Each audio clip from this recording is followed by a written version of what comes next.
अस्सलाम वालेकुम स्टूडेंट, आज की इस वीडियो में हम क्वेश्चन 13.9, 13.10, 13.11 और 13.12 हम क्वेश्चन करने के लिए जा रहे हैं। चलिए इसको स्टार्ट करते हैं। Question number 13.9। 13.9 क्वेश्चन में वो कह रहा है कि इलेक्ट्रिक फील्ड क्या होती है, इलेक्ट्रिक फील्ड और इलेक्ट्रिक फील्ड इंटेंसिटी क्या होता है। ये हम ऑलरेडी पढ़ चुके हैं चैप्टर के अंदर। चलिए इसको हम अगेन डिफाइन करते हैं। इलेक्ट्रिक फील्ड, सबसे पहले बात करते हैं कि इलेक्ट्रिक फील्ड क्या होता है। Electric field, EF stand for electric field, short में लिख रहा हूं। इलेक्ट्रिक फील्ड मतलब इलेक्ट्रिक निकला है इलेक्ट्रॉन मतलब चार्ज, और फील्ड मतलब एक एरिया, एक अहाता, एक रीजन। अब कोई भी हमारे पास चार्ज हो, चाहे वो पॉजिटिव हो चाहे वो नेगेटिव हो, सपोज हमारे पास पॉजिटिव चार्ज है तो इसका एक रीजन होगा, इसका एक एरिया होगा जिसके अंदर आने वाले वो किसी भी दूसरे चार्ज को इफेक्ट कर सकते हैं। तो ये इसको बोलते हैं कि ये इसका फील्ड है। अब फील्ड छोटा भी हो सकता है, फील्ड बड़ा भी हो सकता है, डिपेंड करता है कि हमारे पास चार्ज है उसकी मैग्नीट्यूड क्या है, वो कितने कूलम का है, उसकी वैल्यू क्या है। ठीक है, अब देखिए इसकी एक और एग्जांपल ले लेते हैं। मैं यहाँ पर खड़ा हूं तो मैं अपना हाथ इस तरह एक्सटेंड करता हूं। अब जितना मेरे हाथ की रेंज है वो सारा मेरे फील्ड में है। मैं इस रेंज के अंदर मैं मार्कर पकड़ लिया, उसको छोड़ दिया, किसी को टच कर लिया, ठीक है, तो ये मेरा एक फील्ड है। कोई भी अगर ऑब्जेक्ट मेरे फील्ड में आता है तो मैं उसको इफेक्ट कर सकता हूं, ठीक है। और अगर कोई ऑब्जेक्ट इस फील्ड से बाहर है, मेरे हाथ की रेंज से बाहर है, तो उसको मैं इफेक्ट नहीं कर सकता। यानी कि रेंज जो होती है उसको बोल देते हैं फील्ड। एक रीजन होता है, इसको हम कहेंगे द रीजन अराउंड चार्ज। एक चार्ज के अराउंड एक रीजन होता है, around charge in which it can effect other charge. ठीक है, इसकी जो डेफिनेशन है वो बुक के अंदर आसान लफ्जों में लिखी हुई है। तो इलेक्ट्रिक फील्ड एक रीजन होता है, किसी भी चार्ज का एरिया होता है जिसमें वो किसी दूसरे आने वाले चार्ज को इफेक्ट कर सकता है। ठीक है, और दूसरी चीज हम बात करते हैं इलेक्ट्रिक फील्ड इंटेंसिटी की। इलेक्ट्रिक फील्ड इंटेंसिटी, अब इंटेंसिटी का अगर हम उर्दू में मीनिंग देखें, इसका मतलब होता है शिद्दत, ताकत, पावर, ठीक है, ज्यादती। इलेक्ट्रिक फील्ड इंटेंसिटी, अब देखिए इसी को मैं दोबारा बना लेता हूं। ये मेरे पास पॉजिटिव चार्ज है और ये इसका रीजन है, ठीक है। ये बीच में सोर्स पड़ा है हमारे पास। देखिए जरा इसको गौर से देखिएगा। एक चार्ज है, एक कोई दूसरा चार्ज है, टेस्ट चार्ज है, वो फील्ड से बाहर है, ठीक है। अब एक और चार्ज है जो हम इस बाउंड्री के पास रख देते हैं। अब तीसरा चार्ज लेते हैं जो कि इस सोर्स के करीब हम रख देते हैं। अब ये बताएं, ये चार्ज 1 है, ये चार्ज 2 है, ये चार्ज 3 है। अब ये बताएं कि किस चार्ज पर सोर्स की तरफ से लगने वाली फोर्स ज्यादा होगी। चार्ज 1 पर, 2 पर, 3 पर। चार्ज 1 को देखें, तो चार्ज 1 है वो फील्ड से बाहर है, वो उस पर तो इफेक्ट ही नहीं होगा क्योंकि वो आउट ऑफ रेंज है। चार्ज 2 की बात करें, चार्ज 2 जो है वो इफेक्ट होगा क्योंकि वो रीजन के अंदर है। कितना इफेक्ट होगा as compare to 3?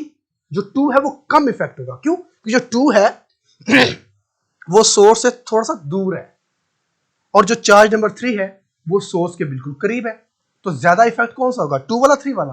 Of course वो ज्यादा इफेक्ट होगा जो चार्ज के ज्यादा करीब होगा, ठीक है। तो इसका मतलब ये है कि जो इलेक्ट्रिक फील्ड इंटेंसिटी है वो चार्ज नंबर 3 पर ज्यादा होगी एज कंपेयर टू 2, ठीक है। तो इसका हमारे पास फार्मूला होगा, electric field intensity is equal to force जो लगती है एक यूनिट चार्ज पर, उसको हम बोल देते हैं इलेक्ट्रिक फील्ड इंटेंसिटी, ठीक है। इसको हम डिफाइन यूं करते हैं, द फोर्स या the electric force applied on charge या the force per unit charge. हम यूं कर लेते हैं, बहुत आसान करके लिख लेते हैं, the force, the electric force, चलो यूं करते हैं, the electric force per unit charge, पर यूनिट चार्ज, और इसको हम नाम दे देंगे, ये इलेक्ट्रिक फील्ड इंटेंसिटी होगा। ठीक हो गया। इसकी जो प्रॉपर डेफिनेशन है वो के अंदर ऑलरेडी है, ऑलरेडी हम पढ़ चुके हैं। अगर हम इसके यूनिट की बात करें तो यूनिट हमेशा फार्मूला से निकालते हैं। तो इलेक्ट्रिक फील्ड टेस्ट का यूनिट होगा फोर्स, फोर्स का यूनिट होता है हमारे पास न्यूटन, और चार्ज है, चार्ज का यूनिट हमारे पास होता है कूलम। ऐसे लिख लें या फिर न्यूटन पर कूलम ऐसे लिख लें, बात एक ही है। ठीक हो गया। चलेंगे next question number 10। Question number 10 में वो कह रहा है कि इलेक्ट्रिक फील्ड जो है क्या वो एक वेक्टर क्वांटिटी है? Electric field, electric intensity is a vector quantity. वो कहता है कि इलेक्ट्रिक इंटेंसिटी जो है, electric intensity is vector quantity. क्या वो वेक्टर है? और उसकी डायरेक्शन क्या होगी? वो ये भी पूछ रहा है, दोनों चीजें पूछ रहा है, क्योंकि इलेक्ट्रिक फील्ड इंटेंसिटी होती है वो एक वेक्टर क्वांटिटी होती है। क्यों? क्योंकि उसमें डायरेक्शन मैटर करती है। देखिए सपोज करते हैं कि हमारे पास है जी एक पॉजिटिव चार्ज है, ये पॉजिटिव चार्ज है और इसका ये फील्ड है। ठीक है, ये इसका फील्ड है। अब जो पॉजिटिव चार्ज होता है उससे जो इलेक्ट्रिक फील्ड ऑफ लाइंस होती है, हमें पता है कि वो आउटसाइड होती है, वो उनकी खास डायरेक्शन होती है, वो इस डायरेक्शन में निकलेंगी, आउट ऑफ सोर्स से वो होती है, आउटसाइड ऑफ सोर्स, ये सोर्स से बाहर निकलती है। अगर वो हमारे पास नेगेटिव चार्ज है, इसका भी डेफिनेटली फील्ड तो होगा, लेकिन इसमें जो इलेक्ट्रिक फील्ड ऑफ लाइंस होंगी वो टूवर्ड द चार्ज होगी, इस तरह से। ठीक हो गया, ये इस तरह से। ठीक है, तो इसलिए हम कहते हैं जो इलेक्ट्रिक फील्ड ऑफ लाइंस होती है ये डायरेक्शन बता रही है, और डायरेक्शन किस में होती है? वेक्टर क्वांटिटी में। मैग्नीट्यूड तो होगी कितनी स्ट्रांग होगी, और डायरेक्शन भी होती है, तो इसका मतलब है जो इलेक्ट्रिक फील्ड इंटेंसिटी है वो एक वेक्टर क्वांटिटी है। ठीक है, this is a vector quantity, vector quantity. ठीक हो गया, ये एक वेक्टर क्वांटिटी है। अब बात करें उसकी डायरेक्शन क्या होती है। देखिए मैं चलो यही बात करता हूँ, एक पॉजिटिव चार्ज है, इसके अंदर हम एक टेस्ट चार्ज रख लेते हैं, और वो भी चलिए अलग से बना लेते हैं। ये हमारे पास है जी एक पॉजिटिव चार्ज, और ये इसका फील्ड है। ठीक है, ये इसका फील्ड है। अब इसके अंदर हम एक टेस्ट चार्ज रखते हैं, और वो भी पॉजिटिव ही होता है। अब ये पॉजिटिव टेस्ट चार्ज पर जो फोर्स लगेगी, तब ये पॉजिटिव चार्ज किस तरफ मूव करेगा, इसकी डायरेक्शन क्या होगी?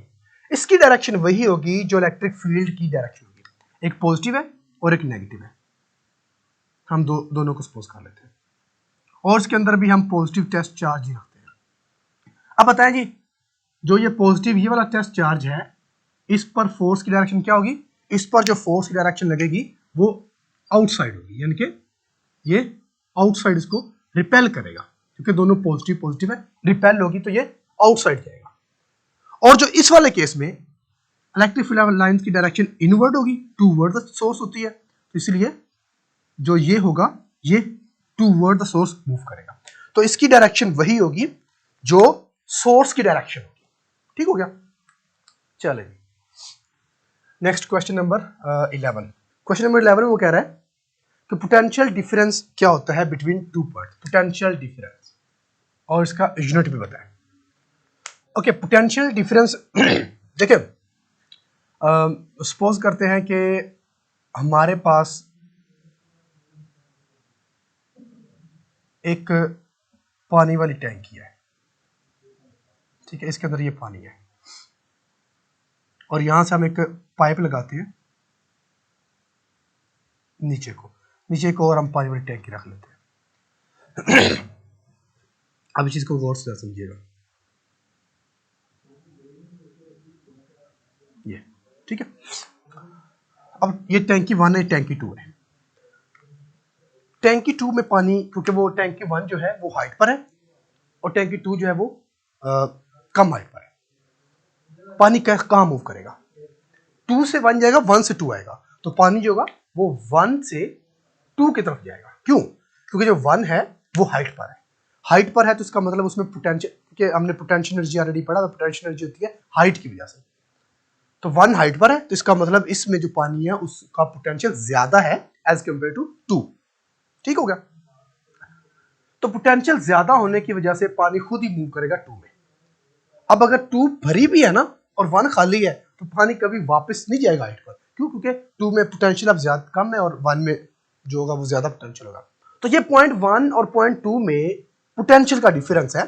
सपोज करते हैं यहाँ पर पोटेंशियल है 10, यहाँ पर पोटेंशियल है जी 5, तो डिफरेंस कितना आएगा? 10 - 5 = 5। तो ये होगा डिफरेंस हमारे पास बिटवीन 2 पॉइंट्स। ठीक, अब इसको हम डिफाइन करते हैं। Potential difference between 2 points.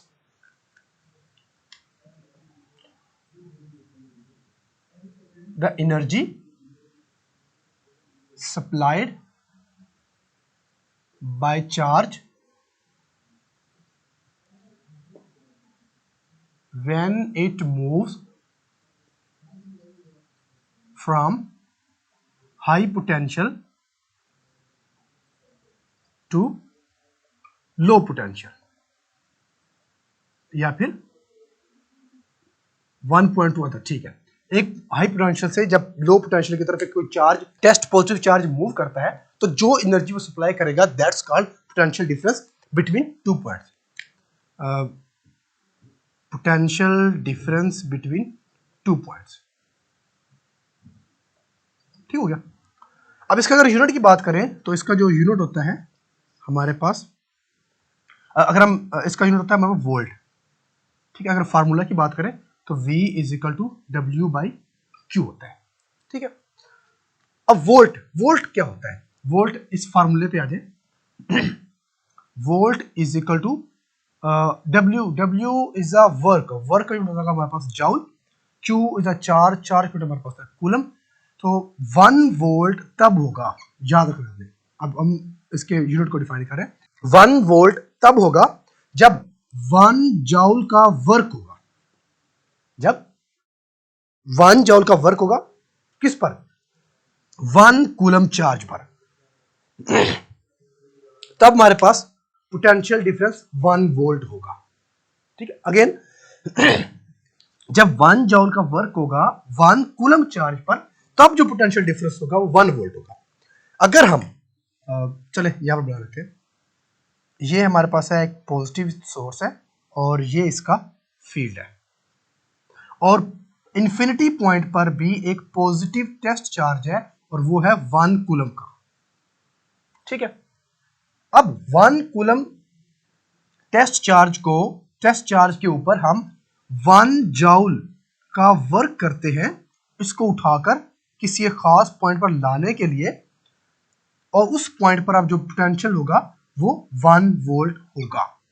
ठीक है, तो इसलिए हम कहते हैं जो 1 जूल का हम वर्क करते हैं 1 कूलम चार्ज पर, तब जो पोटेंशियल डिफरेंस आता है वो 1 वोल्ट होगा। ठीक होगा, और इसकी भी डेफिनेशन हम ऑलरेडी अपने चैप्टर में पढ़ चुके हैं। चलिए नेक्स्ट क्वेश्चन है 13 पॉइंट में, वो कह रहा है potential difference can be described as energy transfer.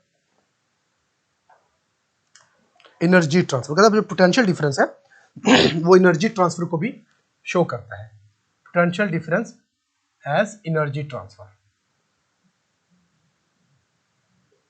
को भी शो करता है। देखिए सपोज करते हैं कि हमारे पास है 2 प्लेट्स, एक हमारे पास पॉजिटिव चार्ज वाली प्लेट है और दूसरी साइड पर हमारे पास नेगेटिव चार्ज वाली प्लेट है। ये